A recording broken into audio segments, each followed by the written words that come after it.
So a story where you had one of your Lucille Ball moments. When I had one of my A Lucille Ball. Lucille Ball kind of thing. You talked about once about hiding in the back seat of a car. To find... Yeah, that was a wonderful moment. Why don't you tell me more about it? Well, the week previous, my husband had gotten all dressed up with his bow tie and powdered and everything. And so I said, "Oh, where are we going?" And he said, "I'm going." I said, "I beg your pardon.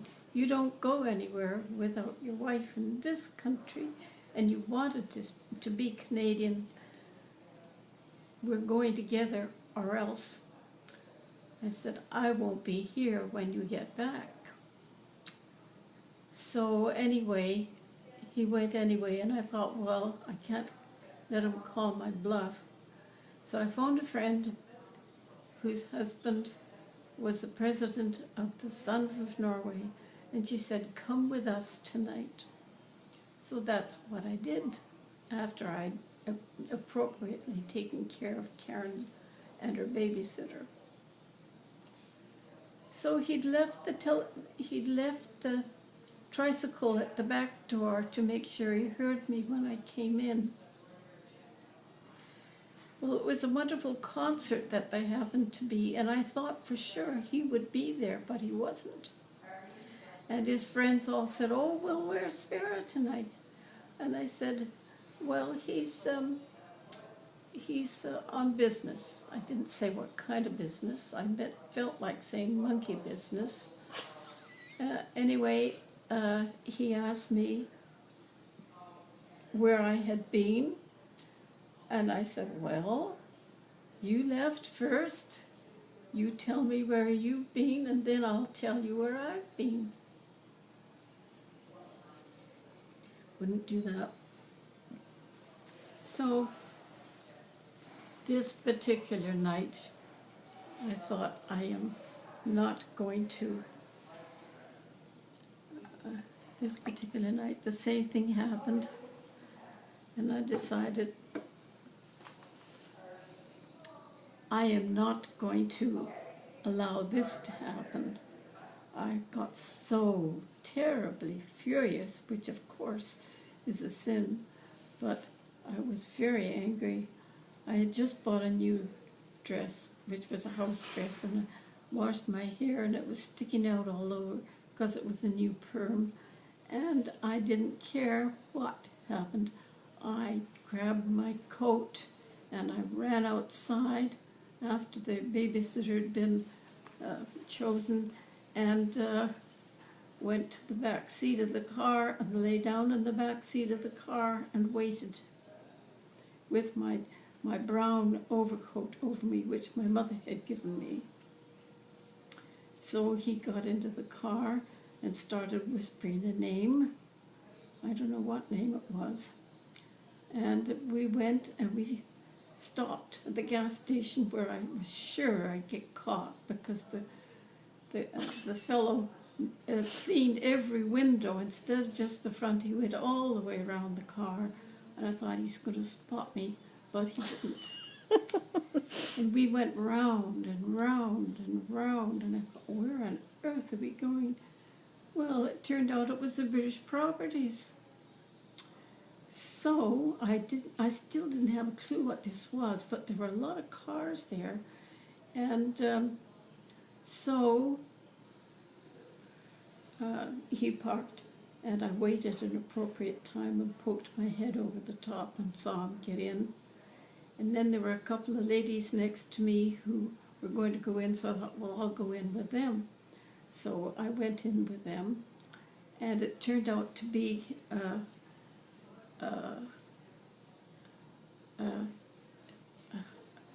the form was this, that you go in the door, and then to the right there was a hallway to the bedroom at the far right side, but in between was a sunken living room, and on the other side of the living room was my husband, and when he saw me come by, his jaw dropped. And he was the kind of person that never showed anything, but this time he did. So he gradually and very artfully wound his way around so that he was sitting next to me after I had been in the bedroom and found out where it was, because one lady asked me if I'd had anything published. Well, I said no, but at the time, which is another story, there was a lady from the Lutheran church had spotted me and said, "Oh, you're the only lady around here with bright eyes. Will you help me write my memoirs?"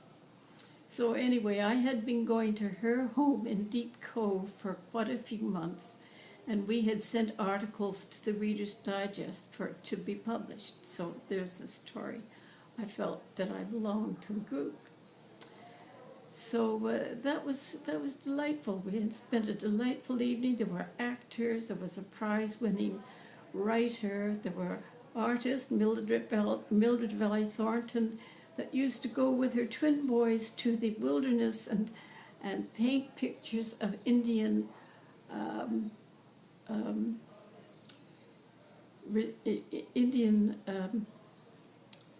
Totem poles?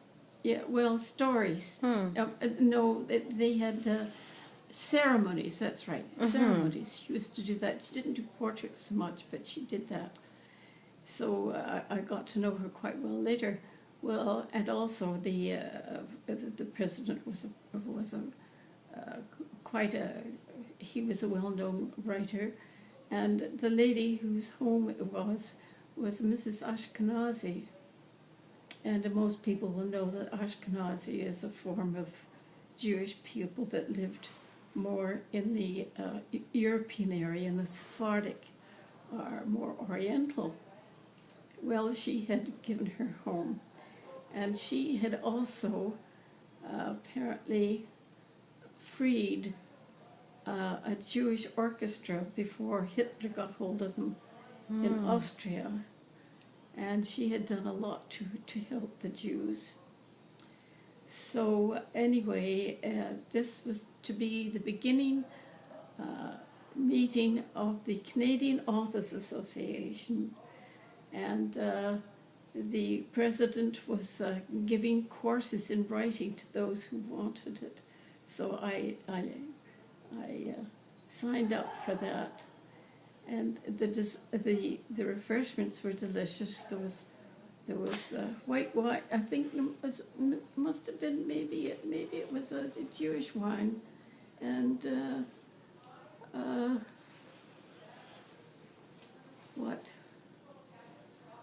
caviar and champagne. Everything was done perfectly. It was beautifully done, and I found out later a few ideas of Mrs. Ashkenazi. She said that, she knew that I was a Christian, but she said that she had thrown out God when she was 15. I think probably what she saw done to the Jews had something to do with that. And that there were only two things she regretted in her life, and one of them was the love affair she never had. Oh. And the other was the murder she never committed. So that was quite interesting. She was not afraid to say what she thought. Well, on our way home, Sarah said, "Who did you come with?" And I said, "I came with you." And he said, "No, you didn't." I said, "Yes, I did. I was in the back of the car." "Oh, no." "Yes," I said, "and you stopped at such and such a place to get gas." And the fellow went all the way around and cleaned all the windows. So he knew I had been with him. So what was Grandpa doing there? How did he get to the party? I never did find out. Huh. But I never did find out how he got to go to that place. If somebody invited him, if he just looked up a notice, or what happened. Oh, Never did find out. But it didn't matter. I said, "Well, there, Sarah, that was a delightful evening. we should do that more often, you know, together. Mm-hmm. I was so tired of drunk fishermen. Mm-hmm. Oh, yeah, of course.